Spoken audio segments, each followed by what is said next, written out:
چوتھے دن کی تو کوئی فضیلت نہیں ہے، پہلے دن کی فضیلت ہے کہ افضلیت ہے۔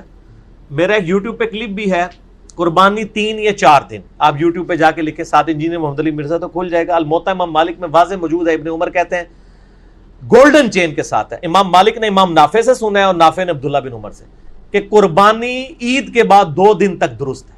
عید کا دن ہے 10 ذوالحجہ، اس کے بعد 2 دن ہے 11 اور 12۔ وہ عید کے دن نہیں ہوتے ہیں، ہم ویسے غلط العام میں ان کو عید کا دن کہتے ہیں، وہ یوم النحر ہے، قربانی کے دن ہے۔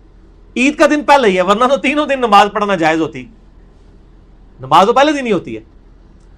تو یہ حدیث جو ہے مشکات میں بھی موجود ہے، قربانی والے چیپٹر میں، اور اس کے ساتھ ایک اور حدیث ہے ابن مولا علی علیہ السلام سے۔ الموطا امام مالک میں تو اس کی سند نہیں ہے، لیکن اس کی سند احکام القرآن امام طحاوی کی کتاب میں موجود ہے۔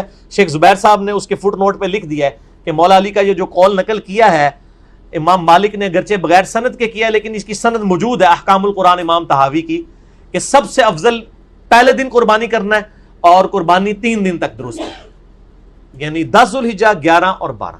ایام تشریق جو ہیں وہ 13 ہیں، وہ الگ سے ہے، اور وہ جو روایت ہے سنن کبریٰ البیہقی میں کہ تمام ایام تشریق جو ہیں وہ قربانی کے دن ہے، وہ ضعیف ہے، میں نے اس کے اندر سکم بتایا۔ اس کے اوپر شیخ زبیر صاحب کا پورا مضمون ہے، شیخ غلام مصطفیٰ ظہیر صاحب نے بھی پورا مضمون لکھا ہے کہ قربانی کے 3 دن ہی ہیں، اور اس میں بھی پہلا دن افضل ہے، اسی کو آپ یعنی فالو کریں، کوشش کریں پہلے دن ہی کریں۔